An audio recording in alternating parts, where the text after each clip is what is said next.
Hello, and welcome back to Podcasting as Praxis. I'm James, and joining me this week are Xander, Yeah. Jamie, Right. and David. Hello. So, we're pretty sick of quarantine by now, and so we decided we'd do an episode on the MCU. You guys doing okay in your coronavirus hellscape? Well, I'm pretty sure I can safely say without any sort of exaggeration or hyperbole that the worst thing that happened to humanity this century is the fishing minigame in Stardew Valley. Fucking hell. That is a deep cut that strikes close to home. Can I just say for a record, fuck the bunny and fuck his eggs? Anyway.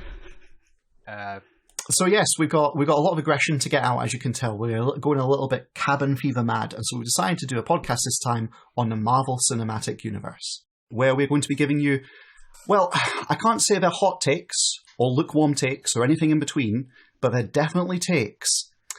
So before we get to them, before we get to whatever the hell it is that Jamie and David have cooked up in their diseased minds, what do you guys actually think of the Marvel movies? Yeah, they're alright. I think they're really good, like. Yeah, I mean, it's a mixed bag. I mean, a super mixed bag. But broadly, I think it's sort of creatively pretty decent. It's better than it has to be, you know? I think better than it has to be is a pretty good way to describe it, to be honest. Because, I'll confess, I'm quite happy to watch a Marvel film. There have been bad Marvel films, but I seem to have had the luck of never actually seeing one. I've not seen The Dark World, for instance. Yeah. I mean, I think the bad ones were all a while ago. They settled into a formula that works, or at least works for me, a few years back. And so I generally, love them, really, you know what I mean? And what are we holding to be the bad ones? Because you mentioned The Dark World, and I think that's just, it's more a movie you can't really have any feelings about whatsoever. I mean, I think I've seen it twice, and it's no impression on me whatsoever. I've seen it probably once, maybe twice, I don't know. It doesn't leave a last. The only impression it really leaves is, why the fuck would you hire Christopher Eccleston and then have him act in a made-up language? You can't even tell. Do you know what I mean? I didn't know it was him. I didn't know Zach Levy was in it either. Yeah, it's like they could literally have had anyone dressed up in that makeup and doing a stupid voice that you can't actually act or emote in. Do you know what I mean? But they paid for Christopher Eccleston for some reason. It was just baffling. They keep smuggling Nathan Fillion into them, but I think that's sort of a running joke rather than weirdness. I think it's just funness for Nathan Fillion. He's in a couple of the Guardians of the Galaxy. That's right, yeah. Because he's friends with the director. It's like you're saying about them misusing Christopher Eccleston, and that kind of reminds me of, off topic, but Bethesda, when they made Oblivion, they made a big thing about, we've got Patrick Stewart in, and Patrick Stewart, and Sean Bean as well. Do not get me fucking started on Bethesda and voice actors, because it drives me up the fucking wall. They must spend a fucking fortune on getting these big name, A-lister Hollywood stars to come in and fucking do their voice acting, and then the director is literally the only direction they give them is literally read from card. Well, actually, here's the thing. Patrick Stewart said that the role he did for Oblivion was the best prepared role he's ever received, because they gave him a fucking Bible worth of information on the septums and his motivation and all this kind of shit. But then he's literally in it for the tutorial, and that's it. He's gone. Yeah, I mean, Fallout 3, where they have the fucking Taken dude. Liam Neeson. Isn't it? Liam Neeson, thank you. And the Taken dude. Not Schindler's List dude. He's not that anymore. No, he's the Taken dude. He's that's just how culture works now. That's how culture works. He's the avatar of right-wing dad nightmares now, isn't he? If you let your daughter out of the house, she'll be abducted by swarthy Europeans. And you have to use your CIA training to get her back. Just kickstarted the middle-aged man with gun genre. Yeah. But they get him in for Fallout 3, and there's an incredible bit where you get a choice early on, because Bethesda are all about the deep sort of philosophical choices between good and evil. You get a choice to either blow up a town because a rich person wants you to, or not blow up a town, and that's the choice. And if you blow up the town, later on when you meet Liam Neeson, who's your dad, and he asks you if you blew up the town, and you tell him you did, he says in the flattest intonation possible, "You are my son and I love you, but what you did was wrong. We'll talk about this later," and then dies in the next scene so that he doesn't have to actually talk about it with you. And it's just, why would you pay Liam Neeson's wages to have him just not like emote at all? Do you know what I mean? It's baffling. It's the same with I played the beta of Elder Scrolls Online, and Michael Gambon is in that, and he sounds like he is dying inside with every line he reads. It's just incredible. Like, you've never heard a man plan to fire his agent with every word. So, like, as I think we've established, we actually like. I like the Marvel films. I think they're perfectly good popcorn. They're better than they have to be. If you say, hey, do you want to stick this on to kill some time? I'm like, sure, I'm down for it. And if some friends are like, oh, we want to go out and do an event we're going to go out to do is we're all going to go to the cinema and we're going to see, like, you know, as Guardians of the Galaxy or whatever, I'm down for that. That is cool. But that's not to say they're not without content. They're not without some degree of substance. And as with everything in life, what you make of that content is down to you. So, we've prepared some takes. Now, I don't think, Xander, you don't have a take prepared for this, do you? Not an overarching take. I have micro takes, but yeah, not over the overarching thing. Maybe not so much beyond that. It's sort of there's a sort of lack of substance when you go to a certain depth. Oh, okay. I mean, I should full disclosure. I don't have a take on the whole thing. I'm planning to just spend the entire podcast like sniping at DC nerds and or Martin Scorsese if the mood takes me. Now, is this Martin Scorsese, right? Is that because Martin Scorsese said that he thought Marvel films and superhero films in general weren't really good films or something like that? I think he said they weren't cinema. Yeah, he said that because, right, and you'll never convince me otherwise, Marvel wouldn't give him the de-aging tech that they use in their films, and so he had to use that horrible waxwork effect for The Irishman. Oh, God. And full disclosure, I haven't seen The Irishman, but I have seen The Polar Express twice, so I think I get the gist of it. Holy shit! Wow.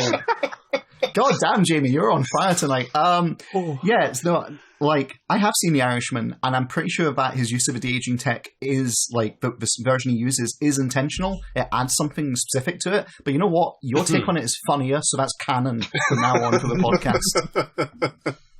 Glad I could help. And so, speaking of canon, right? We'll start with David then, and we'll go from there. So, David, what is your take? What is your commentary on the Marvel Cinematic Universe? Ease us into this. Right, I had a lot of characters. As we know, it's a massive fucking franchise, right? Was it 20 films? That ballpark, I think it's like 25 or so.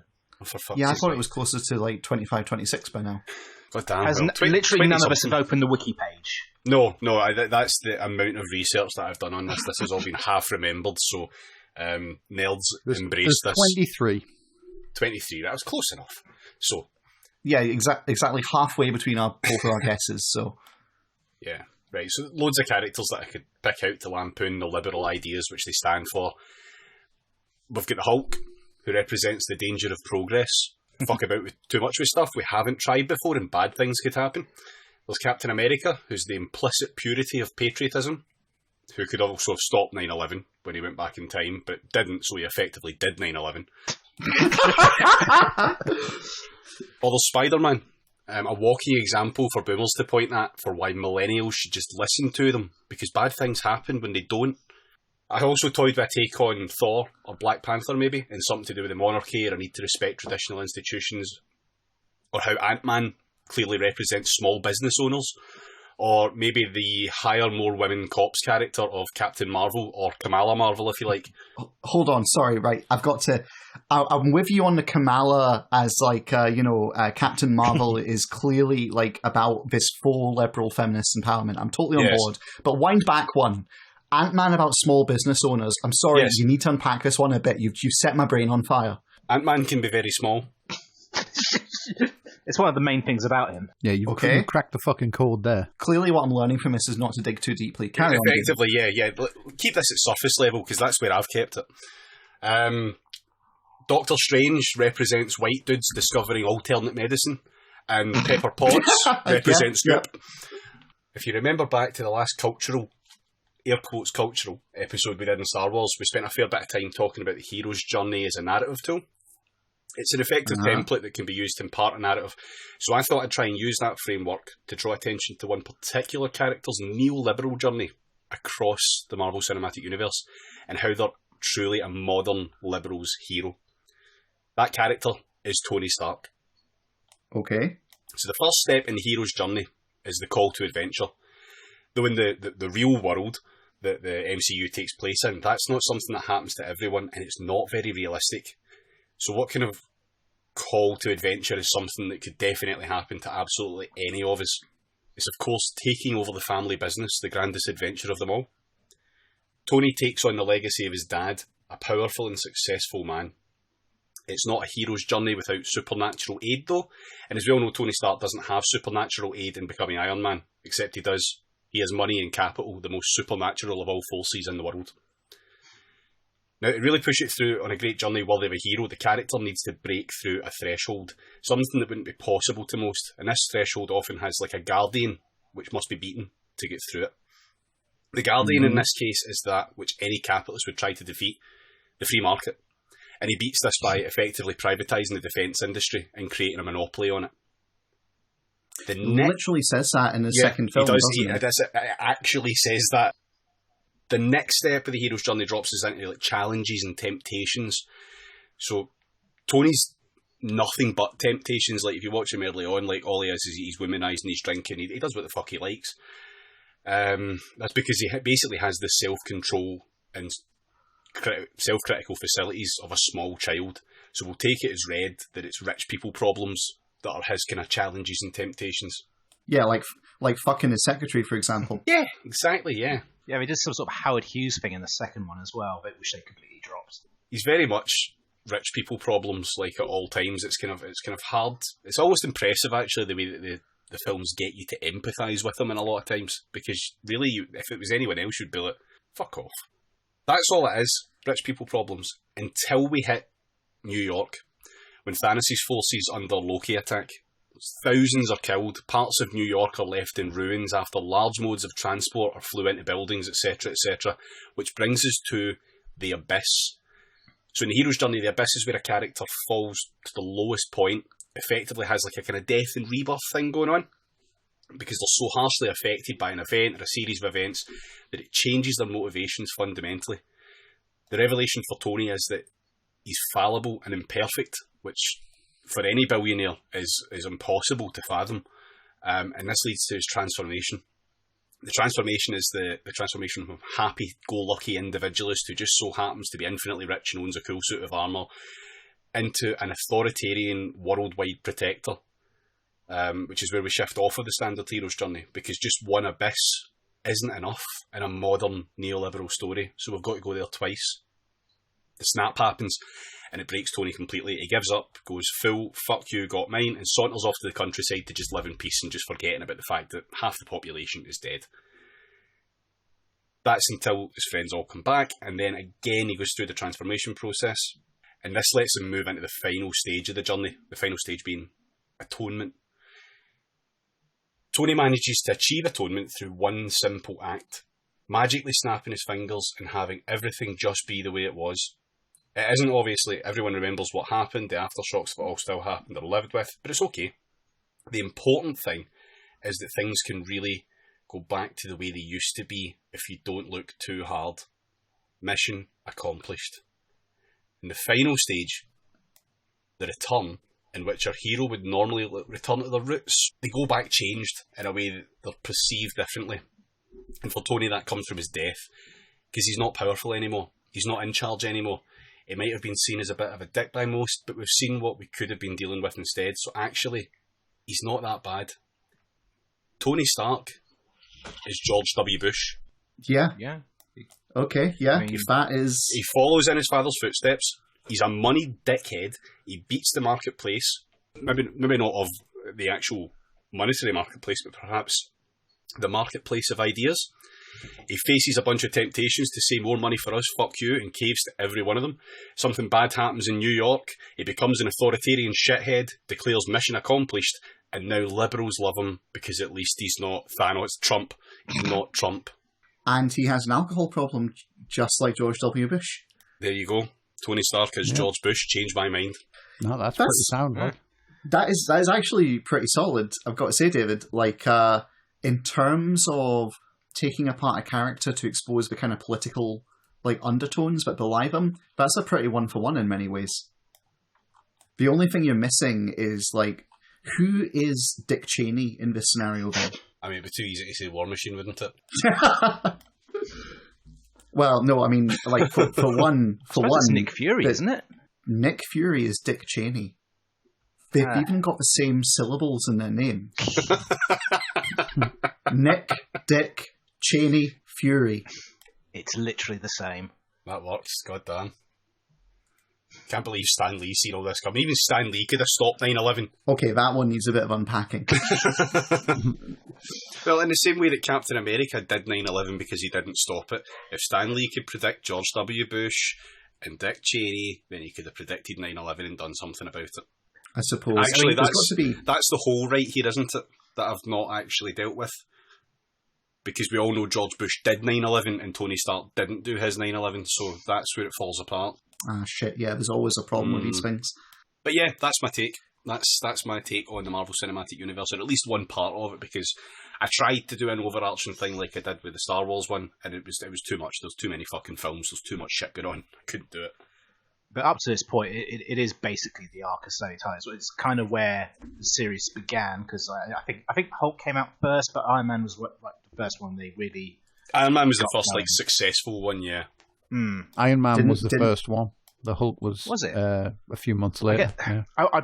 I tested both the games for both of them and got free cinema viewings for both of them that way, but I can never separate them. Yeah, Iron Man was first. They're only a few months apart, I think, and they are kind of a piece. Come to think of it, actually, I have never seen the Hulk. No, I don't think I have. It's been kind of cut away, but obviously because Fight Club guy got cut, it got switched out. That's bad. But they left a lot of plot threads hanging from that because they sort of set up the leader character being in a sequel, which subsequently didn't get made because there's a whole rights issue there. It sounds like it's even more complicated than the Spider-Man one. But yeah, I think with changing the character, they just decided to make Hulk a secondary Avengers character instead of like somebody who'd be leading his own films.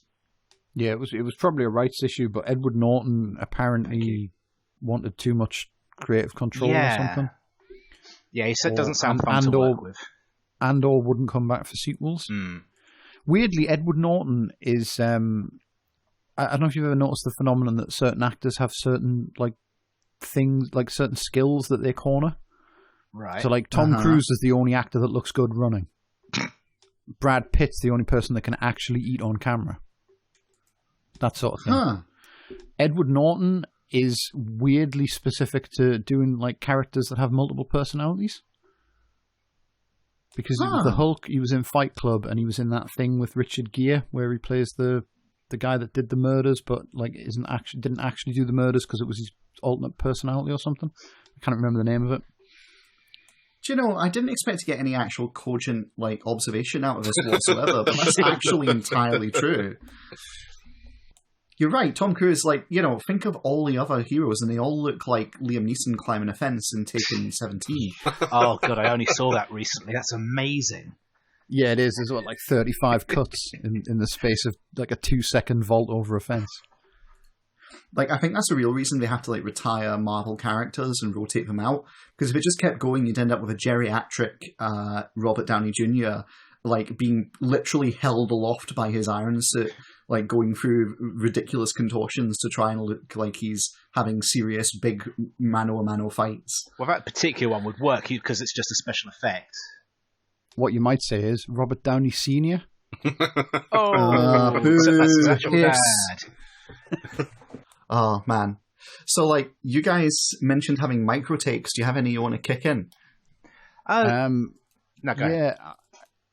We mentioned Iron Man 2 briefly. Elon Musk had a cameo in that, so I'm sure if you go back and look, everything that goes wrong from that point on in the Marvel Cinematic Universe is probably his fault. Checks out. As I recall, Iron Man's in a restaurant somewhere and he sees Elon Musk and says something about they're working on a project together, and I'm pretty sure it's the root cause of like Thanos and the Infinity Stones. It turns out it's what is that? Ultron, I think it is. Age of Ultron, yes, right? The best bad guy.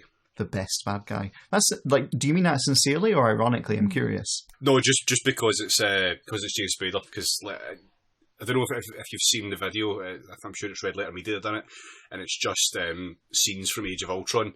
But they've taken Robert California from the US office, all his dialogue, and put it over, and it's just Ultron being really weird about sex stuff. It's great. It's also weird seeing the pre-effect version where it's just James Spader in a body glove with ping pong balls on him. That must have made it harder to act against that than just against the air. Yeah, Age of Ultron is so weird because it's completely forgettable. But James Spader is really good. Yeah, it's mostly memorable for things like, oh, for God's sake, when he's being beaten up by the Hulk, which is just so absurd and just out of nowhere. It was some weird creative decisions in that one. The first two Avengers films aren't great. I suppose not. No, I think as a culture, by the time Marvel's The Avengers or Avengers Assemble or whatever the fuck they called it over here, depends on the territory. By the time that rolled around, as a culture, we were just sick of Joss Whedon's shit. Checks out again. No bad takes given. Man, like, well, first of all, I know once I'm done this podcast tonight, what I'm going to be looking up on YouTube because those edits sound amazing. But like, second of all, I don't know, like, when we talk about Marvel villains, there's been a whole fucking bunch of them. Because by definition, like, superhero films have to have, like, one per kind of film, essentially. And honest to God, I couldn't remember. I've seen it, but I couldn't tell you anything about Ultron. I really couldn't. That's not stuck in mind. The only one that stuck in my mind was Thanos, which I'm going to be talking about later. Like, and Killmonger from Black Panther, who was objectively correct. Yes. Yeah. I mean, they have. You're selling them short. They have had some really good villains. I mean, it varies wildly. Like Jeff Bridges in the first Iron Man, he was really good. Really good. Yeah, that was a performance as much as anything. I think that a lot of that was in how Iron Man 1 was made, and I think they went away from it quite quickly, where it was mostly here's the beginning and end of this scene. Just do the dialogue that gets you there however you want, and it's just him and Robert Downey Jr. bouncing back and forth, and you come out with these really raw, spontaneous sounding responses where he actually gets flustered and falls over himself because he's just so annoyed at someone and things like that. Yeah, and then from that point on, the Iron Man films are just kind of all over the place in terms of villains. Iron Man 2, Mickey Rourke is having the time of his life. He's middle of his career renaissance there. And Sam, what's his name? Pass. Rockwell. Sam Rockwell is always entertaining. Yeah, he originally auditioned to be Tony Stark, and then sort of went on from there to end up being the sort of evil counterpart to him. Yeah, they're both really entertaining, but the film just doesn't really do much. No, it just kind of like sort of spins in circles. It really does seem like just some stuff that happens. Yeah, Iron Man 3 is a good film. I really like Iron Man 3. I sort of didn't like it so much at the time, and I've seen it again and found myself enjoying it a lot more. I mean, it's a Shane Black film, so obviously I was like inevitably going to love that, but the villains are kind of weird there as well, like very weird. Yeah, but I really liked what they did with Mandarin. Yeah, they're all good actors and they're all like doing good roles, but it's sort of there's too much smoke and mirrors, and none of them really sort of like if I asked you to sort of like name, you know what I mean? If you just ask someone on the spot, name the villain in Iron Man 3, they'd sort of like fumble around as to who it really was. Yeah. Do you know, actually, I've just realized something. Iron Man 3 is like, that is the absolute crystallization of David's like synthesis of Iron Man and George W. Bush being the same person. Because in Iron Man 3, the villain is some shady Middle Eastern Al-Qaeda-esque organization that's heavily hinges on racist tropes, right? But when you get down into it, when this confrontation starts to happen, you discover that the villain is actually this Middle Eastern kind of villain is actually just a construct of a series of war industrialists in the United States that's designed to enrich them. And if that isn't the most Halliburton shit ever and the most kind of US war machine shit ever, I don't know what is, honestly. And Tony even had a hand in its creation, which feeds straight back into that. Yeah, like David, pay dirt, seriously. Like, I think we should just give our Twitter handles and leave. Did Barbara Bush ever try and peddle out health products? I don't think Barbara Bush ever steamed her vagina, and no. I'm not going to do any research into that. No, probably best not to. Yeah, but I mean, the rest of the films, like Thor, the villain is Loki, isn't it? Sort of. Yeah, Tom Hiddleston. But I barely remember anything about the first Thor film or the second Thor film. The first Thor film, I've watched it recently because a friend wanted to rewatch it, and the character of Thor is just completely forgettable. Everything that happens around him, completely forgettable. The only good shit in the first Thor film is Tom Hiddleston playing Loki. He gets actual drama in it. Like, he actually acts. He brings something to it. And he chews the scenery in just the right ways, and it works because of Tom Hiddleston wringing something out of this fucking stone he'd been handed. And clearly they noticed that and decided, right, okay, he's going to be our villain for later on, essentially. Yeah. But everything else about that first film is garbage. It's totally awful. The only pathos is Tom Hiddleston realizing, wait a minute, I'm adopted, kind of, shit going down. Yeah, I mean, Thor Ragnarok being the absolute masterpiece that it was, I think shocked everybody, didn't it? Yeah, I think the first two Thor films were just so dull. Yeah, I think they realised they just couldn't continue with that trajectory. They had the characters. Hemsworth had improved a lot at this point, so they should keep making films with him. And I think they just, we'll just take it in another direction. And it's something that's happened in the comics as well. You take something that's terrestrial or something, and then you make it cosmic, set it out into space, and sort of recontextualize it. It's kind of the same thing. I think what's happened with the Marvel films generally is society goes through stages of wanting stuff that's sincere in how it expresses itself. It takes itself very seriously, particularly when the idea is somewhat it's not exactly new or fresh, but refreshing. It's it's come back into vogue. And I think the early films kind of tread that line a bit. But after a point, it's the fantasy starts to strain a bit, at which point they need films where the actors kind of turn to the camera and give a wink and go, yeah, you're in on a joke, right? And so I see Thor Ragnarok is kind of making that transition right from the opening when he's doing the slow spinning around on the chain. It's okay, this isn't serious. We can get over the hurdle of it being a fantasy because it's telling us it's all a kind of joke. It's humorous. It's not really meant to be taken directly as a real thing in itself. It's not worthy of that kind of attention.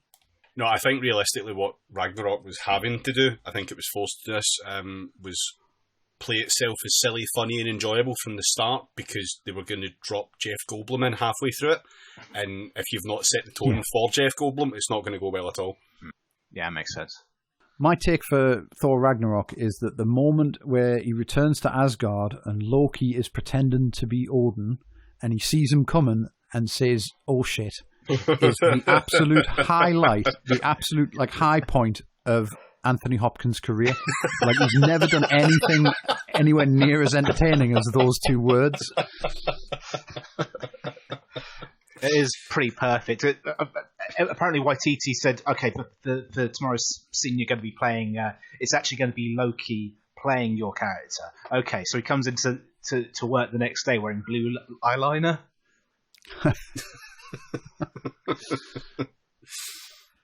Amazing. Just amazing. Strange, aside from that film, do you know the first draft they had of it, and they actually filmed this, when they find Odin, he's a fucking dumpster diving, homeless person in... Yeah, no, it's on YouTube. Huh. He's a dumpster diving homeless person in New York, and they have a little bit where, Thor looks at Loki, and Loki says, "Oh, well, I took his memory, but I didn't do this to him." But mysteriously they cut that scene. They decided that tonally it didn't work. Which is why the new scene is just on a square of grass somewhere, which could be literally anywhere. don't get me wrong, that scene, the initial draft they did, it had issues because it's a little bit on the nose setting up stuff for later. But at the same time, I think the real reason they cut it is because we're like, oh man, ixnay on the whole class politics thing, man.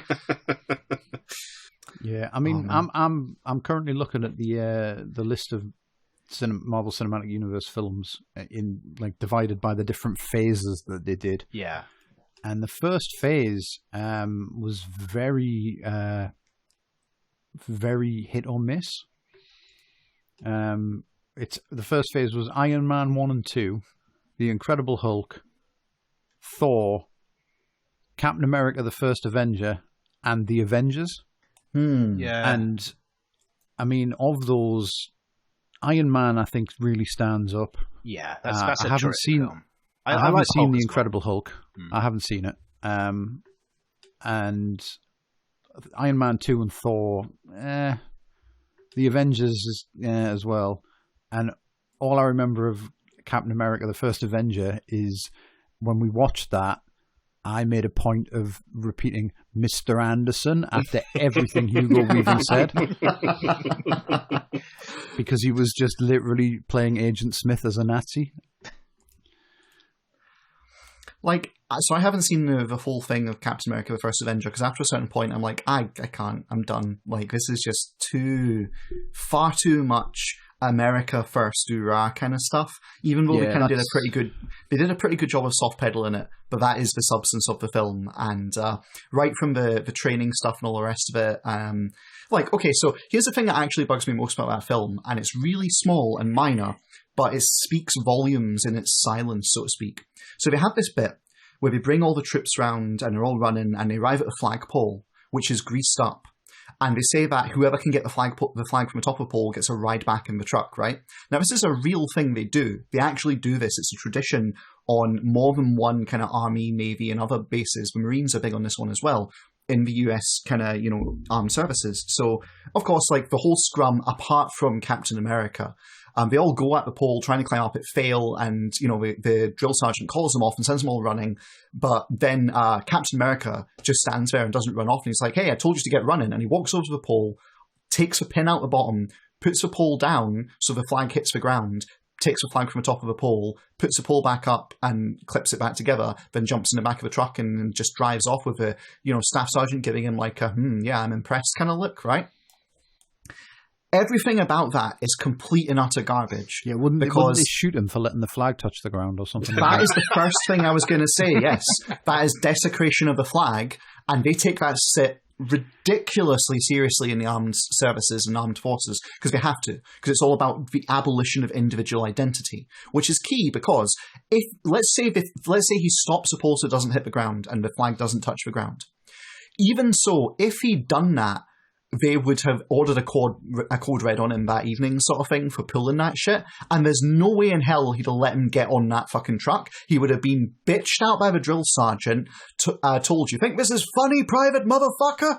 And then he'd have given the entire group 5 extra miles to run or something like this for fucking around with the program. Because the whole point of military training is not to show your individuality, not to show your ability to kind of think like that. That's not what it's about. It's to break you down with your individuality and turn you into a tool who follows orders. For anything else, it's officer training, which is explicitly not what that is about. And ever since I saw that, the fantasy of it has really gnawed at me, because what that shows you is that everything people admire in Captain America, he's the real America, he does the right thing, he doesn't just follow orders, as comes to the fore in Civil War later on. It's all a complete and utter fantasy, because the American military is the polar opposite of everything Captain America is trained and shown as being. All the way up to, they throw a dud grenade and he hurls himself on and all, just complete horseshit. And it tells you volumes that if they want to make this symbol of American military might and American patriotism, they have to essentially completely fictionalize everything about the real institutions and its effect on people. Drives me absolutely insane. That's why I had to turn it off. I was like, I can't watch this. You would have turned it off anyway at the point where they were all back at the barracks and they started playing Soggy Biscuit, so it's probably better that they handled it the way that they did rather than go for realism. Yeah, they probably don't call it Soggy Biscuit in America, though. They probably call it the old Kentucky fuckaroo or something like that. The old gravy cake. Like, I'm astonished at you guys. Do you not understand where Limp Bizkit gets its name from? Ah. Yeah, but I'm not going to let that ruin a joke. All right, fuck me then. Okay, sure, fine. That's the first time I thought of Limp Bizkit in about 15 years. Yeah. Partly like it's 1999. I mean, break stuff is the theme of the American military, so I suppose we're on topic.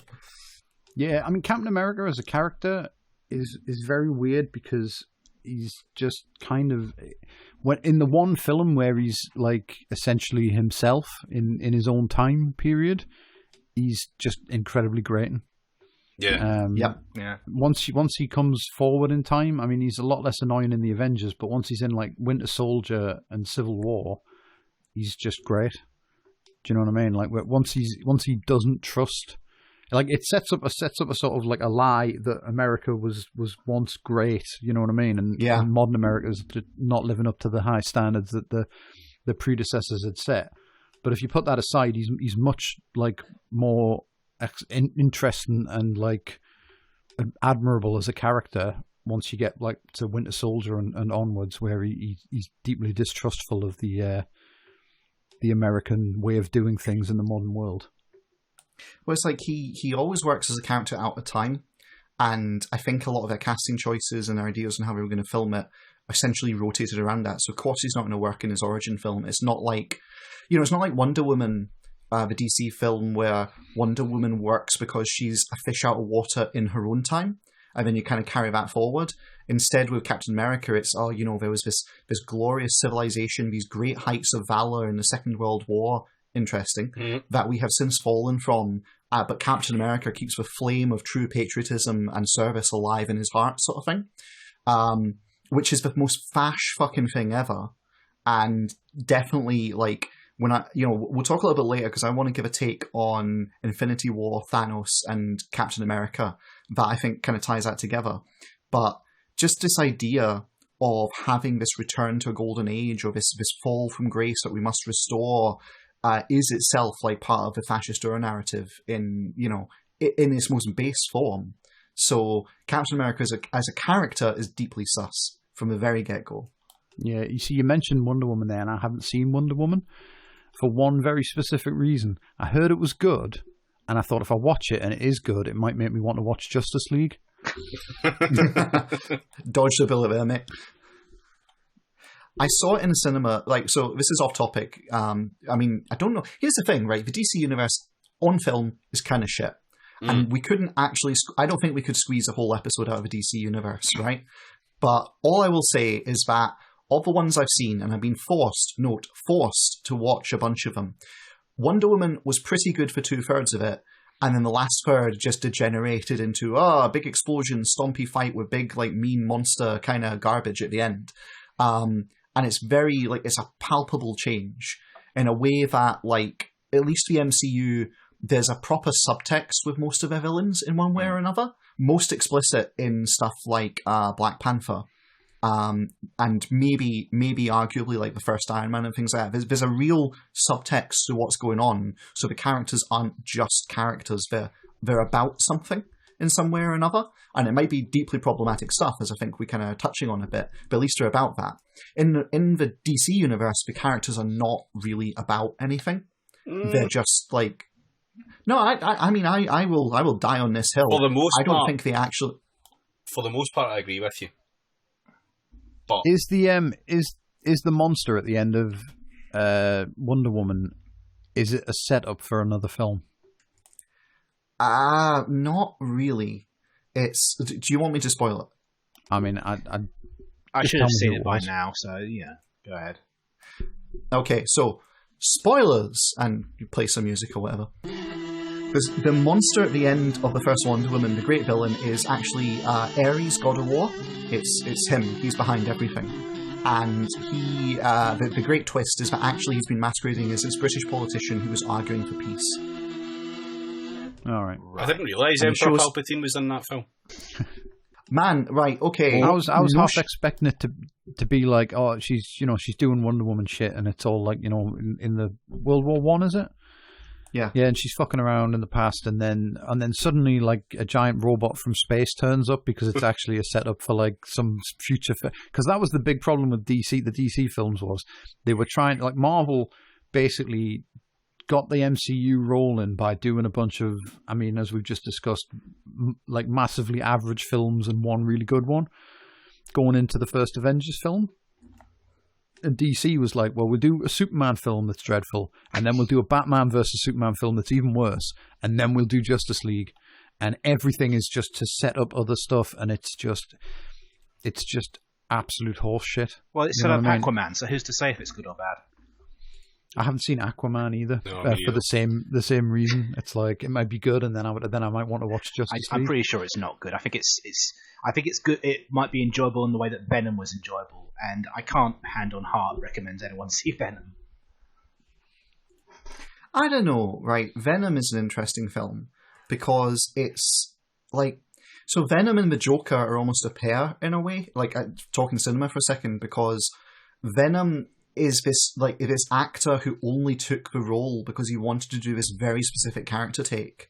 And this just happened to be the vehicle where he could do it. And so the scenes where he's getting to do his great dramatic, split personality kind of drama, quite good. Like, actually, it works. And that carries the film. Supposedly a lot of that got cut. There's like an hour's worth of that. Yeah, no, he did tons of it, and then they took the highlights, essentially. So it's like, it's an actor is doing like a passion project, right? And then you look at Joker, and it's not an actor doing a passion project. It's just a pretty good script with a phenomenal actor who gives it his all. And that is what carries it, essentially. And again, it turns on like an inner psychological drama. None of the rest of the DC films kind of work like this at all. Like in any way, shape or form. They don't actually have like a drama, an inner drama that things turn on. And so the actors don't really have much to grapple with. Because, fuck, you can see what actors do when they bring their passions, because apparently the Witcher TV sort of series on Netflix that they've done, Henry Cavill, apparently... Now, this might just be marketing bullshit, and if it is, turns out later, then okay, I've bought it. But it seems like he genuinely actually really enjoys the series and put a lot of work into it. Dead. And, like, up until that... Sorry. No, Deadpool's the same. Yeah. Yeah, well, yeah. I was working around to that because, again, Ryan Reynolds is like, oh, I just fucking love Deadpool, and he's been wanting to do it forever, and he's got a real desire to do it and do it right. So those are the things that I think kind of bring out what you can get from the DC universe. And then there's Wonder Woman, which works mainly because I think they've got a pretty good script for a large part of it. But then, at some point, clearly they're like, oh, well, we need to return to formula. There has to be a big fight at the end. And so they kind of fuck it up kind of that way. The DC stuff is generally, you can largely sort of divide it into like before and after Zack Snyder leaves. Yeah. So like Man of Steel it's sort of interesting until the last 45 minutes that feels like an eternity of just CGI people knocking each other through buildings, and also what is the stupidest fucking moment in cinema history as far as I'm concerned, because he spends 45 minutes punching Zod through various skyscrapers and massacring thousands of people in his own personal 9/11, and then they end up in a train station. And he's got Zod in a headlock, and Zod starts doing his laser eyes along the wall, creeping towards a nuclear family who are standing cowering in terror, and he's issuing Superman with that classic ultimatum of, oh, you'll have to break your own rule and kill me now before I laser these this innocent family. And Superman, goes oh, and breaks his neck in anguish. And it's just put your fucking hand over his eyes, you Superman, you dipshit. Superman shaves with his laser vision. It's totally fine. Yeah, it's do you know what I mean? It's the dumbest fucking thing imaginable. But as far as Zack Snyder's concerned, because Zack Snyder is just, you know what I mean? He is perpetually Ayn Randy. And so his entire thing is that you can't be a Superman or a hero if you're not prepared to kill the Untermensch. So Superman has to kill Zod, but it's okay because he was forced to do it by the most ludicrous, convoluted circumstances imaginable. You could just turn his head the other way, or cover his eyes, or tell the family to fucking move. Do you know what I mean? There's a million different solutions to that problem that are immediately apparent, but instead we have to have Superman give out an anguished cry and do a murder. Or it might transpire that his mum has the same name as Zod's mum. And yeah, I haven't actually watched Batman versus Superman, but I have learned that particular twist through cultural osmosis. And like, I mean, it is just he's just attempting to outdo himself, really, isn't he? For Batman versus Superman, I was watching it with mates, and we got to like the desert bit where Batman's like having a dream, and I just went, guys, I'm done. I'll catch you later. And someone else was like, yeah, I'm done too. And like the two of us left and left the rest of them to it. So, which sounds like a dick move, right? But bear in mind, the next time we all met up, everyone else went, oh God, you guys made the right move. And I feel vindicated in knowing that we missed absolutely nothing worth watching. Doesn't Batman kill about 50 people over the course of that film? Pretty much. It's ludicrous, it's garbage. And it's like, you know, the whole Superman scene you're talking about is basically Zero Dark 30, but we're going to do it in comic book style, essentially. Like, oh, there's a ticking time bomb, and we've got to get the information from the villain or achieve our objective, but the cost is too high. It's the Lee Hurst, what if a terrorist strapped your baby to a bomb thing, isn't it?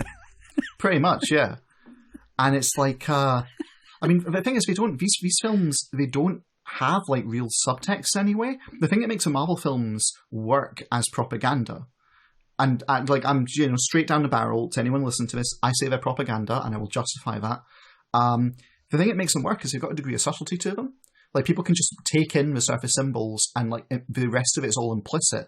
Whereas with the DC films, they're all just right out there, and it's really annoying and like quite disturbing and distracting because the DC, like, their franchise did manage to make it work. The first two of the Batman films, Batman Begins and The Dark Knight, they're not part of it. Sorry? They're not part of the DC extended universe, as they call it. Well, here's my thing. I know they're not part of it, right? But they're in the same kind of vein. They're using same characters. So if I was, you know, bringing in someone to direct, I would point to these films and go, make sure you've seen these and think about the way they approach the subject material. You don't have to do the same thing, but at least have a deep thought about it, because you talked about the Superman has to snap his neck bit. They do the same thing in the first Batman film where it's like, oh, you have to break your code, but they do it cleverly. They actually, like, you know, Batman has a brilliant line. It's like, I can't kill you, but I don't have to save you, and let's Ra's al Ghul die as really well done. It's better than comic Batman is a lot of the time. He's much more obstinate in the comics about that. So it's like, that's examples of how you do this shit with a featherlight touch, where you accomplish the same objective, you get the same subtext across, but you don't. I mean, the thing is though, like, you're comparing Zack fucking Snyder with Christopher Nolan. With Christopher Nolan, and I mean, Zack Snyder is no Christopher Nolan. He's not even playing the same fucking sport as Christopher Nolan, let alone in the same ballpark. It's like I don't know, tennis versus like batting a ball on a string. Yeah. Ugh, man, I don't know. I feel like the DC universe, like, it could be what Marvel is. Has Zack Snyder ever done a good film? I don't know the answer to that. I don't know what films he's done. 300 was him, and I haven't seen 300. I remember liking 300 when I saw it, but that was like God knows how many years ago. It's something I could easily imagine I'd revise my opinion over. Yeah, I have a sneaking suspicion that were I to watch 300 again now, I bet it's fash as fuck. It's incredibly fash as fuck. The treatment of the film doubles down on it, to be totally honest. Like, I remember watching it and going, I appreciate what this does. It is enjoyable if I turn off my brain on all the things which are problematic, of which there are many. But it's just undeniably fash. Like, it really, really badly so. At least, but I don't know. The thing about 300 is it is actually competently put together. Yeah, whereas Zack Snyder can be visually interesting. I'll give him that much. He did Watchmen. He did the Watchmen film. Yeah. Oh, yeah. Watchmen's visually interesting, but it's a fairly terrible adaptation. Yeah, it's not great. If you sit and watch it with someone who hasn't read the comic, they don't have a fucking clue what's going on. It's a bad adaptation with one good idea in it, which was it's slightly... Like, I know I'm going to catch shit from Alan Moore fans for this, and I like Alan Moore, I want to say at the outset, but having Dr. Manhattan be the one who gets blamed for the alien invasion is just much, much better and ties everything together very beautifully and works way more than the interdimensional thing. But that's like the film's one good idea. Everything else about it just is, okay, whatever. But still, we are getting off track with this. It wasn't written by Zack Snyder. That explains a lot. David Hayter had a hand in that, didn't he? Maybe that was much earlier. No, that sounds right to me. Like, so I feel obliged to drag us back on course onto talking about the actual MCU rather than just comics in general. I mean, if we must. Yeah, I suppose. So, we actually touched on this earlier, and I think it's worth going over because I'm sure some of our listeners won't know about this, but I mentioned that Killmonger in Black Panther was right, and everyone just went, yes, yeah, no, and just there was general agreement. Should we explain to people why Before we move on from the DC films, I just want to say, and I'm sure all the like furious DC fanboys online will completely agree with me when I say the best DC Universe film is Birds of Prey. I haven't seen it, but I can believe it. I think that's a take we can all get behind, Jamie. I think there's not a single person on here who wouldn't say that Birds of Prey is an artistic, towering achievement, is ideologically pure, and has some of the finest representation of the actual subject material that's ever been broadcast. And as such, I don't think it's appropriate for us to analyse this on this podcast. No. I think that one transcends any of our critiques we could give. If Martin Scorsese says it's a cinematic masterpiece, then it's a cinematic masterpiece. Yeah. Does it have Ewan McGregor doing an American accent? It has Ewan McGregor like running around taking bites out of the furniture. He is having the fucking time of his life in that film. It's amazing. It's just a really good film, like, unironically. Yep. They should put that on the cover. Star of approval from Podcasting as Praxis, the finest of the films. I mean, we'll start sticking that on the DVD cases, little stickers, assuming DVDs and shops continue to exist. I just like to imagine like we're seeing everyone comes back after the corona pandemic passes. And all the DVD cases just have little ratings, and they're just attributed to Jamie. No context or anything, just Jamie. And it's like, it was all right. 2 stars, Jamie. 50% of the Irishman on the Polar Express.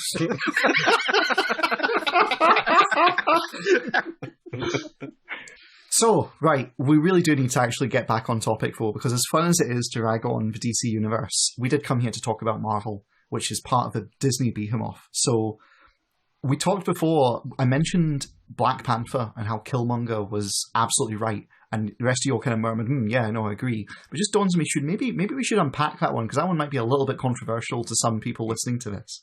Why is it controversial? Killmonger says kill Whitey. And he's an absolute dish. I mean, these are both strong things in his, speaking in his defense here. But, apparently black liberation is a topic which it cannot be, handled or approached by any kind of film criticism in a meaningful or constructive way. I don't know. Well, it is pretty ridiculous whether that film made a CIA agent into a fucking hero of a black nation. Yeah, that was a bit weird. Yeah. My big thing. I mean, I love Black Panther. I thought it was amazing. But I did, to hark back to the previous culture episode we did. Watching Black Panther in the cinema. The first time Killmonger appeared on screen, my brain went Michael B. Jordan B. Peterson, and then that was all I could fucking think for the rest of the film. And I mean, this keeps happening. I might just stop going to the fucking cinema, to be honest, because clearly my brain doesn't enjoy it. I think your brain has to develop like a defense mechanism to defend you against the subtext of the propaganda being beamed into your skull by distracting you with something else. That's got to be the explanation for it, surely. That sounds good. Let's go with that. Yeah, all right, cool. I'm picturing Jamie sitting down to watch like the next Marvel film, and just the Magic Roundabout theme starts playing behind his eyes. Stranger things have happened. God, yeah. But no, like, I don't know. Of all the cinematic universe's villains, I honestly think Killmonger's probably the one that I kind of go, yeah, hell yeah, and then I'm most disappointed with by the way it kind of pans out. Because the guy is literally a textbook example of everything wrong with the framing of all of the Marvel films. And, like, this is a guy who, his father comes from a nation that is insular, that refuses to engage with the outside world out of fear, but has the technological supremacy that they could honestly raise the standard of living for so many people, if not actually throw off the shackles of imperialism entirely. They refuse to do this. His dad thinks this is bullshit, heads to America, home of some of the worst racist kind of repression that you can find in the Western world as a major power, and steals some of his home country's resources to try and create the financing necessary to bring some kind of like political organizing and uprising into America. He gets killed by the monarchy for doing this, and then they abandon his son. They just abandon his son in what is explicitly in the film described as a ghetto in the United States, right? The son grows up having no other prospects. He joins the US military, becomes an asset of the CIA, is used to some really dodgy missions as like at the spear point of imperialism, becomes incredibly disaffected with it, then realizes, hang on a minute, I am royalty from this technically advanced kingdom, which is incredibly backward, which picks its leader by trial by combat, right? So all I have to do is roll back, defeat the next person in line to throne, I become leader, and then I can use the resources of this nation to enact black liberation across the world, if not liberation in general. And that is his entire like modus operandi. The film characterizes it as he's in it for revenge, and that makes it bad, as though his motives really matter in comparison to the political cause he's kind of backing. It's just astonishing. It's absolutely staggering. And to top it all off, one of the people who's instrumental in taking him down, who's painted as hero, is a fucking CIA agent who's in there to do the right thing in all of this. And the film ends with, the nation that he fought for control of deciding, we're going to now engage with the outside world a bit, but in a very kind of liberal, kind of withdrawn way. We're not going to rock the boat. Yeah, it's a very much a sort of in-between third way approach to it, sort of the romanticized liberal ideal of, okay, well, both extremes are bad. The point literally exactly equidistant between those two. That's great. The problem is, it's like, as a film, as a vehicle of propaganda, it's pretty damn good because it manages to portray the cause of black liberation as being about violent kind of, any correction to injustice in cinema on a mass scale has to be portrayed, in mainstream cinema anyway, has to be portrayed as like this revenge, this revanchist, or kind of, this status-driven anger that will only lead to bloodshed. Like, it's the same thing when you saw, God, what was the third one? The Dark Knight Rises, was it? The third Batman one? Yeah. Yeah, you saw that, and they clearly went, Occupy Wall Street, and they made it into this, the whole purpose of this is just anger and violence and guillotining, the rich people and getting our revenge, and none of the actual, political organization or alternative or like a proper redress of grievances through actual social justice. None of that features. And then you get Black Panther, and it's like, he just wants revenge on Whitey. He wants to subjugate Whitey the same way that white people have subjugated black people throughout history.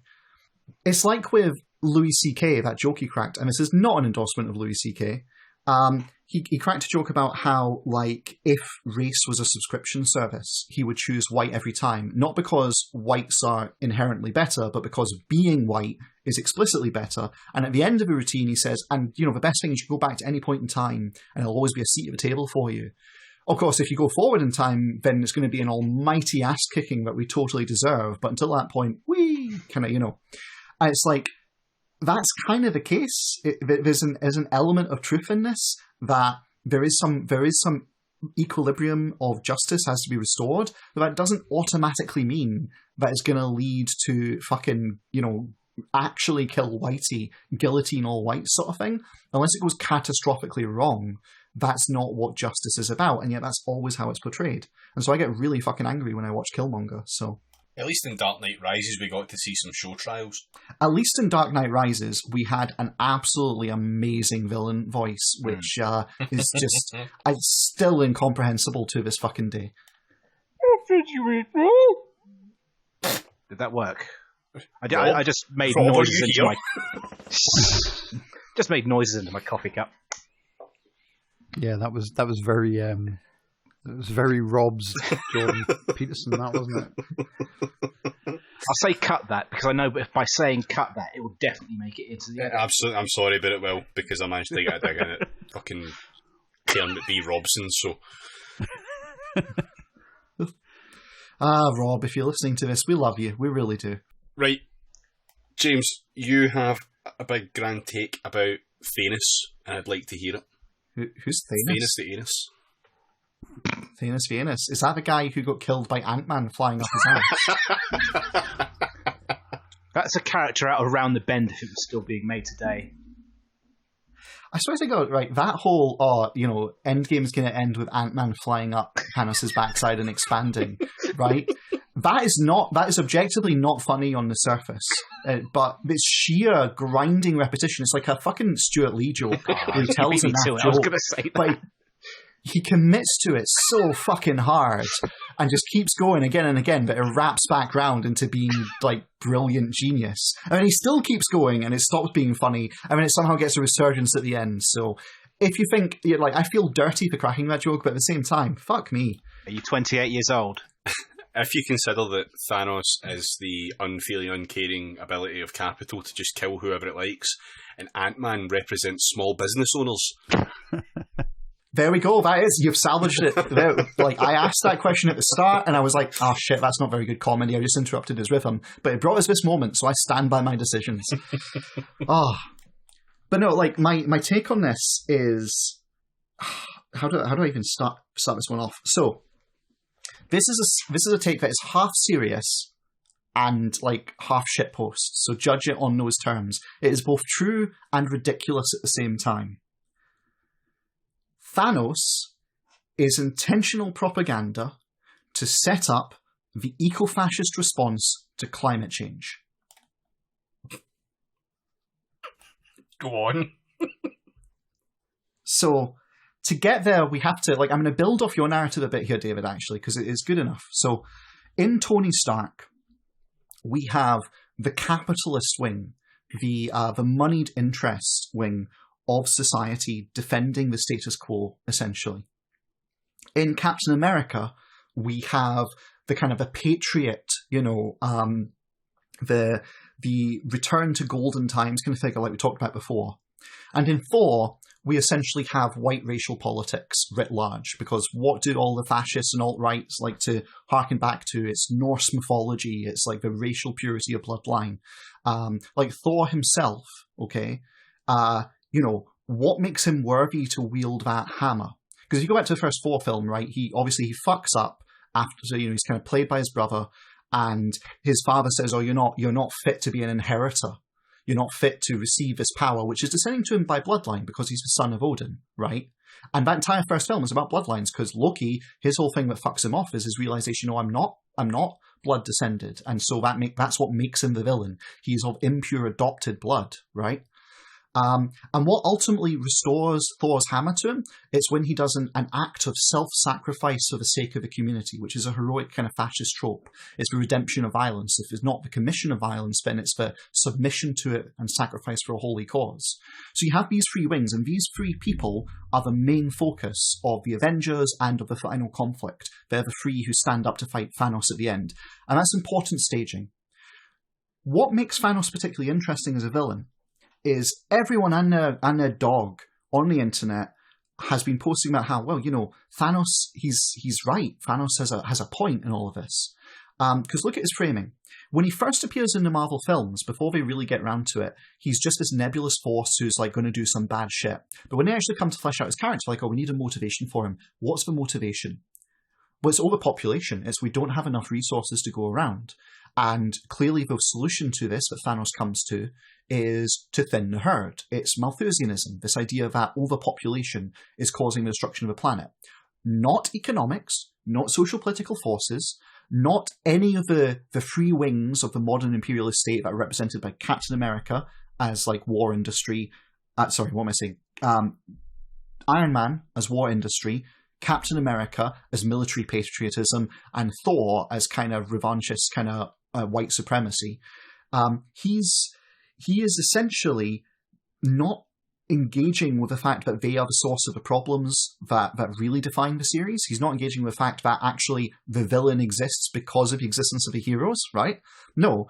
Instead, it's just purely played on the terms of, we don't have enough resources to go around. The solution is to just just kill everyone. Or rather, bring things back into balance, right? A return to balance, which is a very kind of fascist trope. And at no point is the premise of this questioned. At no point does anyone go, wait a minute, why don't you just use the Infinity Stones to, I don't know, double the resources available? Or to change the way we use those resources? Because these Infinity Stones can supposedly reshape the entire universe. So why doesn't he snap his fingers and make everything more, equitable in distribution, reduce pollution, any of this kind of shit? Doesn't do any of that shit. No, instead, the reasonable solution to shortage of resources is to just murder 1 out of every 2 people. And he is played as a sympathetic villain who, he's got a real burning conviction and belief, and he's not, his idea in itself isn't wrong, it's his methods that are really bad. And ultimately, when he is defeated, it is a return to the status quo, and so we get to go, don't worry, climate collapse has not happened, right? We've managed to avoid that, we've staved it off for another day, and all these strong men who are coming in and saying, we need to take drastic measures, we can forget about them for now. All of this is set up, I think, for when we reach the point where we have mass climate migration and, whole swaths of the world are not going to be producing anymore, and we're going to have massive migration at the borders of the Western world. What do you do in that situation when you have resources being strained? And I think it's a setup to this thing of going, it's not in anger we're doing this, it's in sorrow. It's not that we're, actually desiring the death of the masses. It's not that, Thanos is a villain of sorrow. He doesn't want to do these things. He just thinks it's inevitable. And this portrayal, if you will, this idea that, Thanos was right, Thanos had a point, is kind of the most insidious propaganda, because it deflects away from what I think are the kind of real villains in this situation. It's the three forces, including Thor, which provide the kind of massive subtext to American imperialism. And as a kind of consequence, we have this idea that to solve a great problem, you need a strong man. But of course, the danger is the wrong strong man will take the wrong solution at the wrong time. Instead, rather than kind of looking for some strong man to come in, snap his fingers and literally fix everything, i.e. by killing half the people, surely the solution is to look at the things which cause the problem and to examine who these characters actually are and what premise they're founded on. And ultimately, the superhero premise is this fantasy of having some great, strong, decisive figure taking decisive action through I talked about myth of violence in the last one of these we did, through this clash of civilizations, this clash of ideas, this clash of violent force overwhelming all. That's what provides the purification and redemption and allows society to continue. And at present, like you've noted, David, the movie's resolution is basically a false return to the status quo. Everything goes back to the way it was, unless you think about it for 10 minutes, then it actually falls apart really hard. But that's where we're at in neoliberalism. We're not yet ready for the strong man to kind of really make a major changing play. But at some point, that's going to become necessary. And what better to have in people's heads than this kind of Malthusian idea of, there's not enough to go around. Hard choices have to be made. The important thing is that they're made fairly. Either you have citizenship or you don't. This is the rubric and rhetoric it's going to fall back on.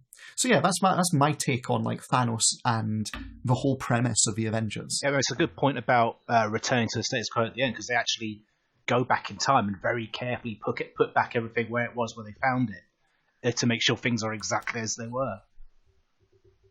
Yeah, they could have stopped 9/11, like has been pointed out, but they didn't. Yeah, I mean, my thing about the whole because there's a lot of a particular kind of comic nerd online who will tell you that Thanos was right, and I suspect there's a very strong overlap with the kind of comic nerd who tells you that the Joker is right. Really love Rorschach. Yeah, that kind of thing. But Thanos is unquestionably within the text of the film not right, because in one of the Infinity War films he says this universe is finite, and that is not true. We know that the universe is infinite. So his argument that the universe is finite and therefore its resources are finite isn't true.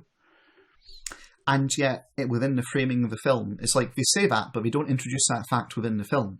They don't point out how he's wrong in a material sense. And this is an important part of propaganda. If you're establishing a narrative, you don't contradict it. And the thing about propaganda that makes it so powerful is the most powerful propaganda is the stuff you don't recognize as propaganda. You don't recognize it as, oh, this is someone wants me to take a certain view as my own. Instead, they just kind of present it, usually in the forms of like a joke or entertainment or something where you don't consciously reject it. You let your guard down and it kind of is able to kind of drip in. And I think like the Thanos narrative kind of achieves that. Because surfacely they say, oh, Thanos is wrong and all the rest of it. But they give you his reasoning pretty clearly. And then they leave that in place. And then later, as the situation change, well, there's already people who are there. I don't actually think they're the same ones who think the Joker is right. Because, I don't know, have you still not seen the Joker, James? No, I haven't. Like, the Joker is a class politics film. It is. I don't mean specifically that film. I mean, like, people who just, cheerlead the Joker because they think, like, we live in a society.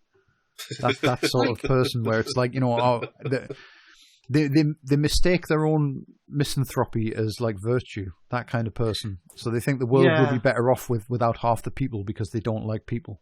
Bottom text. Okay, no, fair enough, actually. I can see that. But it's not the only kind, because like... Oh, God. I don't know. Like...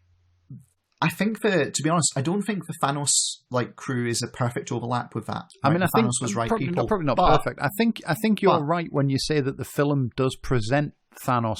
It does give the impression that Thanos is like, maybe using the wrong methods, but it does suggest that he's fighting for a noble cause.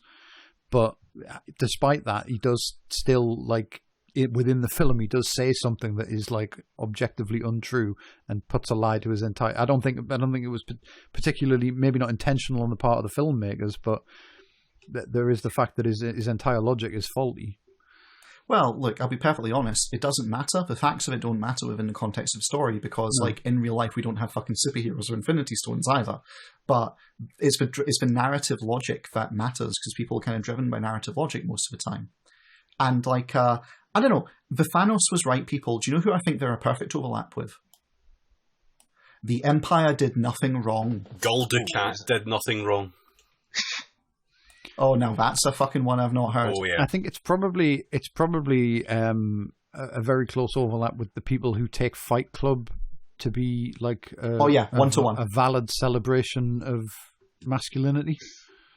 It's like all of these things touch on a kind of disaffection, right? They're all a disaffection. I think they all touch on not fucking getting it. Well, okay, true. I don't know. The Joker stands out because there is actually a critical subtext to take that can render the Joker's actions understandable, if not admirable, essentially. Whereas all the others, they're different expressions of kind of. They're all about.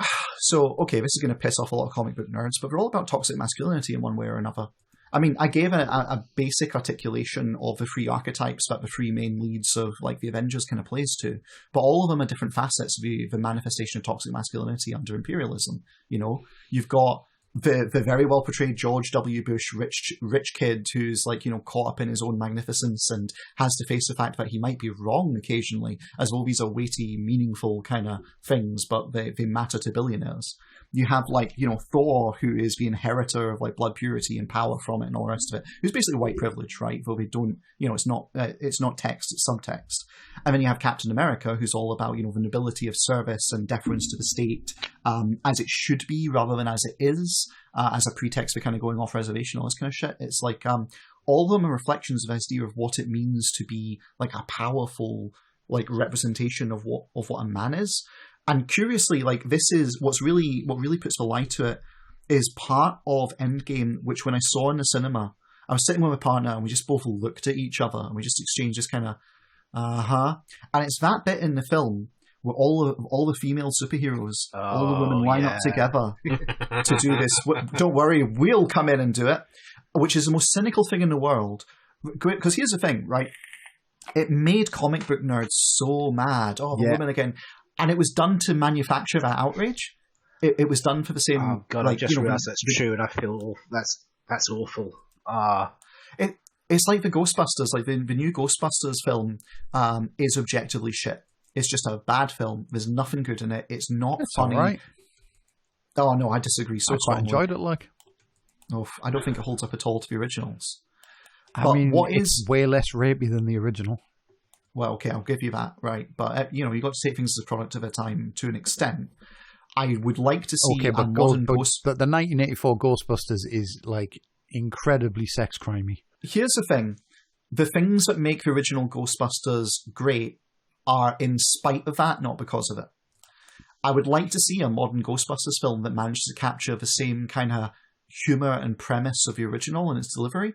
But the new Ghostbusters film wasn't that. No, I like the new Ghostbusters. I thought it was pretty funny. The ending was a bit but it was, I mean, you get that with any blockbuster film that's made for children generally does tend to have a bad ending because it's kind of like a bunch of flashing lights and sirens going off.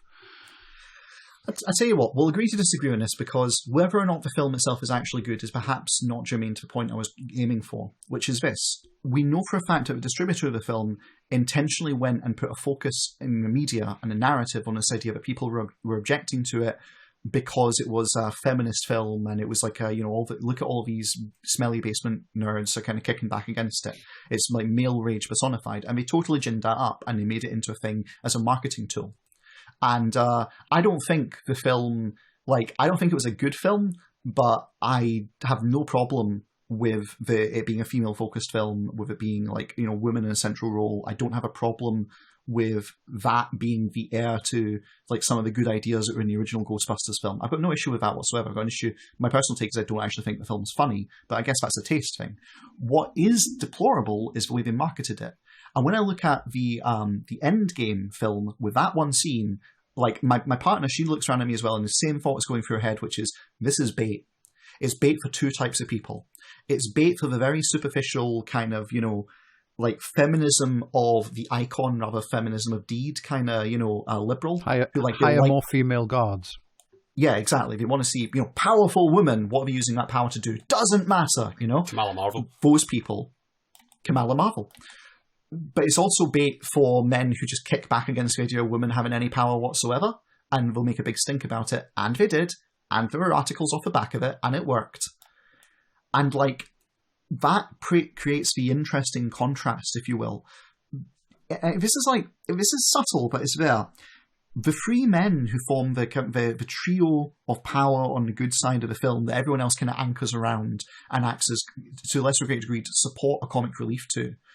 They don't need that particular staging. Where they do the heroic pose, it's because it's implied in the imagery in the scene, and it doesn't cut out of context.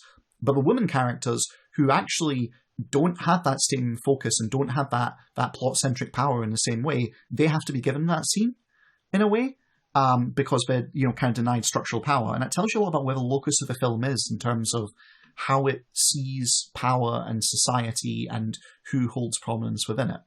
And I guess, I don't know, to bring it all kind of around, fundamentally I think the Marvel films, they're entertaining, they're interesting, but when you dig, you scratch the surface of them, and all this horrible shit in our culture comes bubbling up, and it is a bit scary to think that in the past sort of 20 years, increasingly society's been turning towards these fantasy narratives of strong figures having big fights and these being what solves everything, not on a personal drama level, but on a real global scale.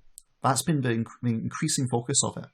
And it's always better, you go back to the Die Hard film is totally it's a male power fantasy of different kinds. See, I was about to bring Die Hard up because one thing I've noticed over the years is that the hero who stands up to terrorists or whatever has slowly sort of changed. Yep. So Die Hard, he's a cop, but he's just kind of some schlub. Do you know what I mean? He's not particularly physically fit or anything like that. He just has a real passion for murdering Germans.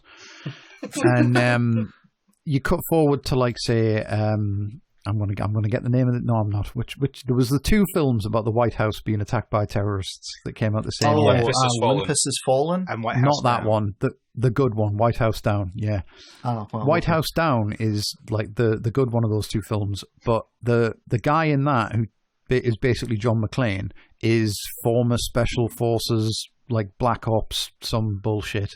And that's a trend you see with a lot of like action movies where you have the one guy who was just in the wrong place at the wrong time and is called upon to save the day, but also he happens to be like the most special force guy who's ever like special to force. It's the death of schlubbiness. It's no longer acceptable in society to be schlubby. But Ghostbusters, the original, they were all just fucking effectively libertarians.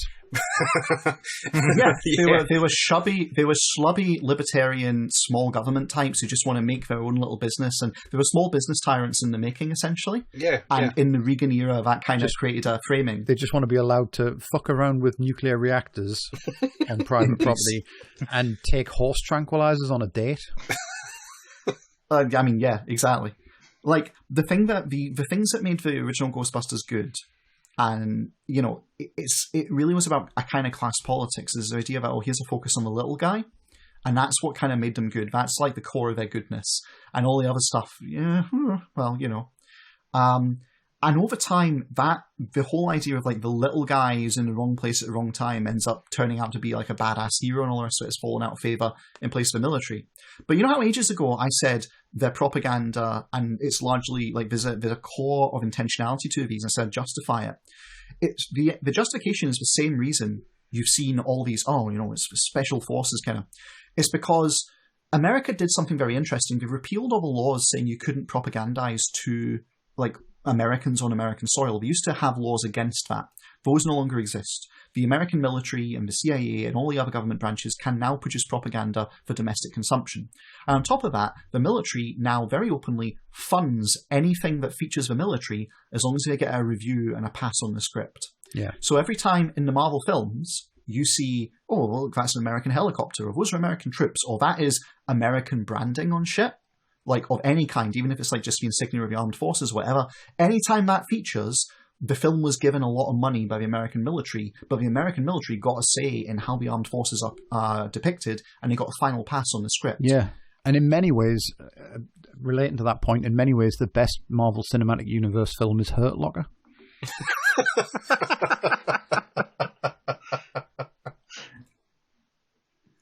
Man, you've managed to break my brain because I can't determine whether that is the best shitpost I've heard in a while or whether that's an actually astute observation. I mean, I genuinely don't know anymore. But Hurt Locker does feature an alarming amount of MCU actors. I don't know that much. It also, again, that one, if I remember correctly, did have a bunch of military funding, and it is a fucking fantasy that's got no real relation to, the actual military life that's been roundly commented upon by many veterans as being garbage, and yet was held up as this kind of, the liberal totem of, look, it's the stress of war and what it does to the human being and all this kind of shit. I mean, yeah. I watched it recently. The impression I get is that, it just portrays the American Armed Forces as a fucking circus. They're generally just sort of pissing around and not doing anything properly. At least to get that right. But this is the thing. There's an element of that, obviously, in any organization, but the propaganda virtue of that is basically, it's a whole malice versus incompetence thing, right? Increasingly today, the whole thing, don't assume what was done in malice when it could have been done by, incompetence. That is increasingly used as a shield to deflect criticism. It's it's not like we intentionally did this horrible thing. It's just that we're all a bunch of incompetent losers with who the fuck knows what we're doing. That has propaganda value. Insane propaganda value. I mean, I don't know. The impression I got watching it, like I say, I watched it recently, and the impression I get is not that it doesn't portray the American Armed Forces as particularly great.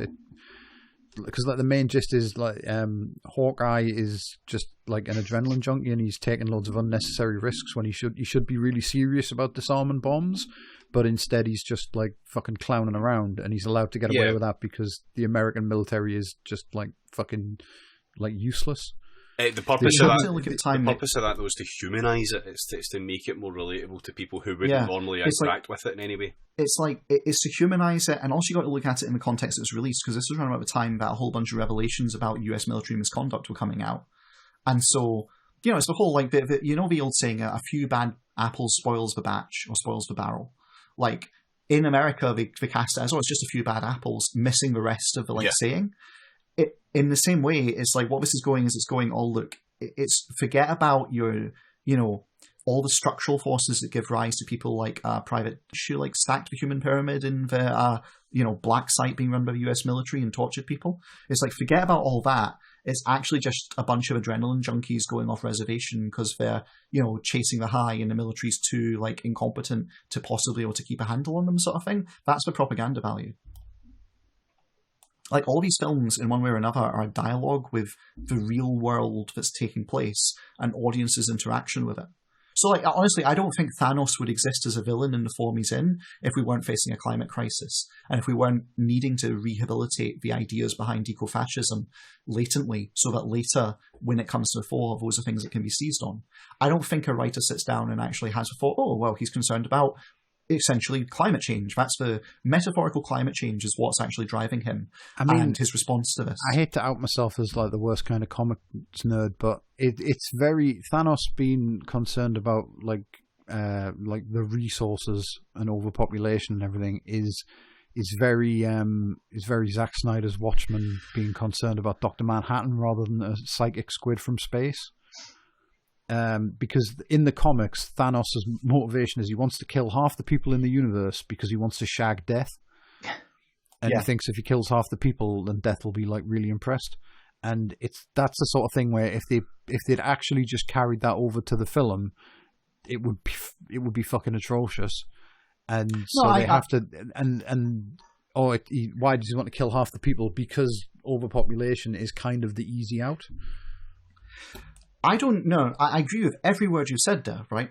I'm not saying that it was a smoke-filled room where people sat down and were like, well, we need to shape public narrative. What are we going to do? Well, let's fund this film using this military budget we've got that produces a character like Thanos who, puts forward the seeds of Malthusianism and eco-fascism for people.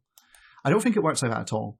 And the beauty of markets from capitalist perspective is they let you use a much finer touch on things. What I think happened goes like this. Oh, look at this motivation for this character. This is dog shit. We can't put this in a film. People will just laugh at it and it's just going to neuter any weight that it might have had. We need a believable villain. What concerns bother people right now? Oh, climate change is a bit of a thing. Yeah, okay, so let's do something with climate change. He's worried about climate change. You can't put climate change in. People will, that's just going to be too much of a hot potato.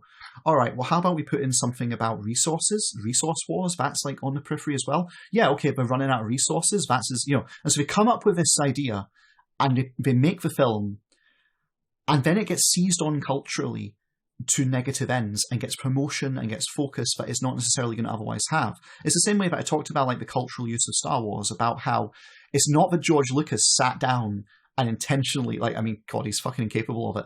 He didn't sit down and intentionally design these totems to act as animus projections of the discontent Americans have with being ruled by an evil empire and being complicit in that. He didn't sit down and give them these outs where they could go, I identify with Luke Skywalker, not the evil empire. He didn't do that. But once these artifacts of culture are produced, they're intensely useful. And they end up, I would not be surprised if we find out 50 years from now, if we're around that long, that the US, propaganda services seized on elements that are present in the Marvel Cinematic Universe to stress things that they found conducive to the agendas they wanted to promote. And I don't think you can get more blatant than a major understandable villain being a Malthusian.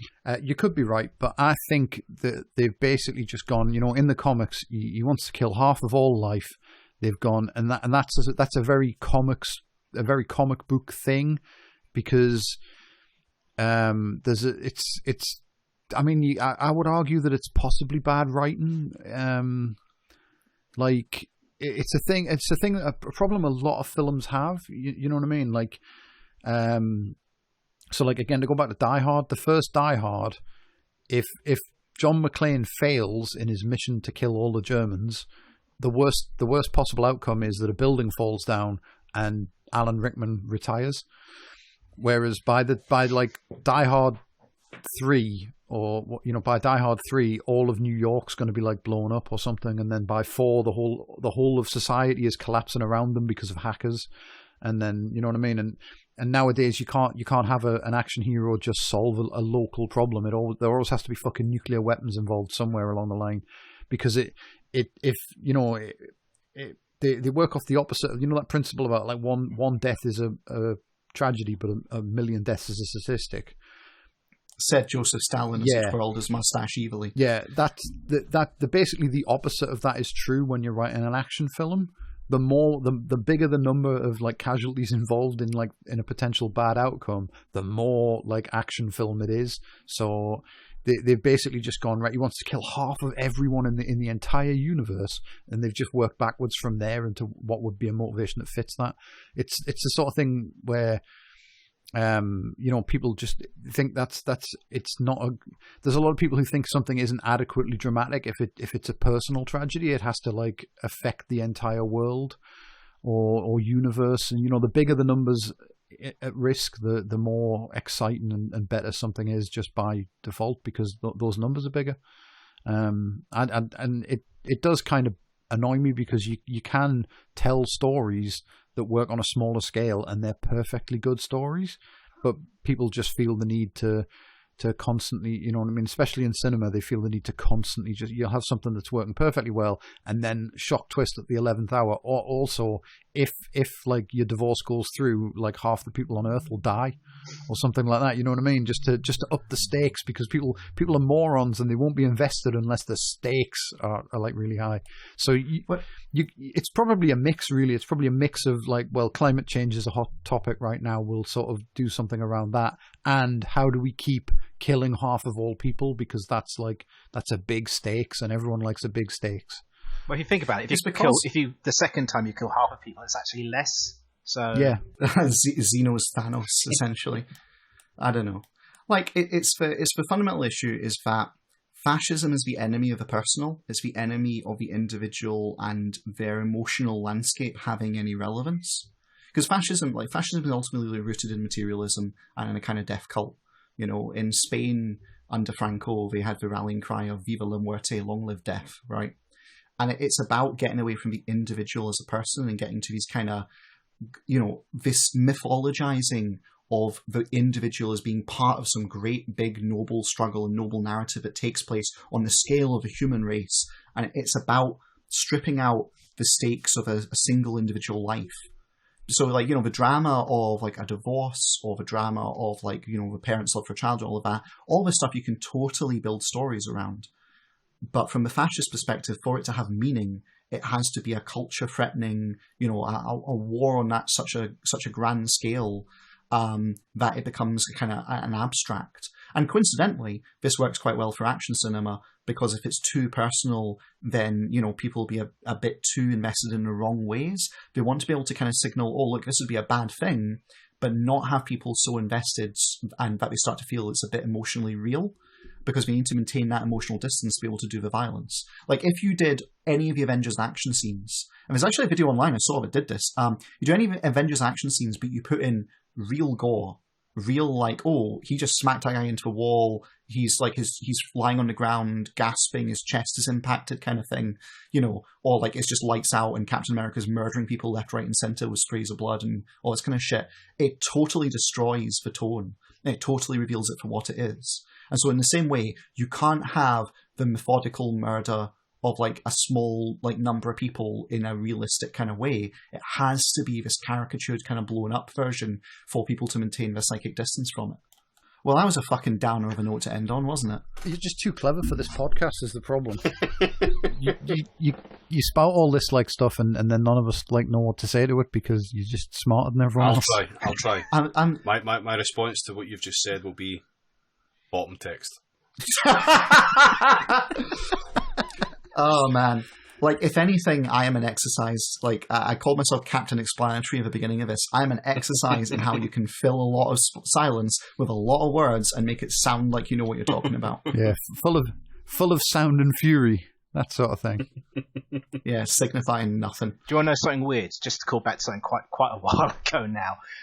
You referred a couple of times to Kamala Marvel.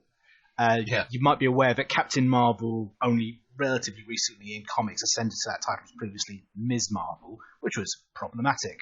Also the fact that she wore quite tight leotards.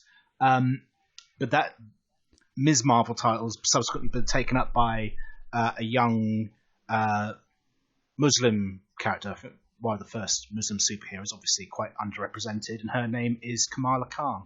Fucking Leaf of Heaven shit in real time now. It's unfolding as the podcast is going on. Oh, Christ.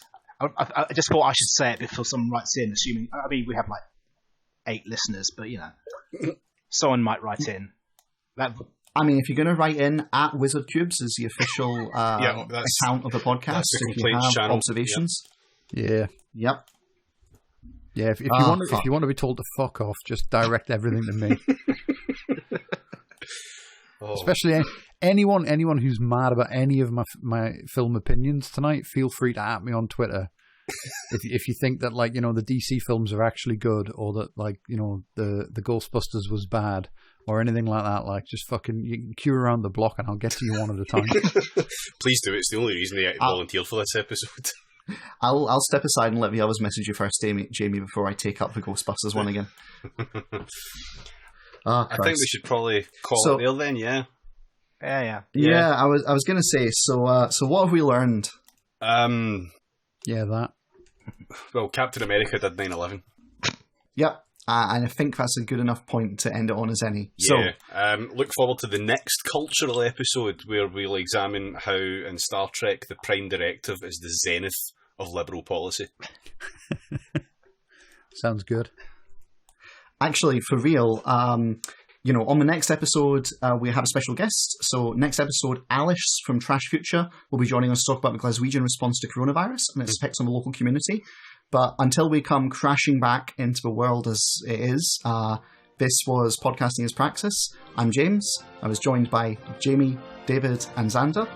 And I guess we'll see you all back in the weird world of quarantine. Catch you soon. Yep, nice one. See you later.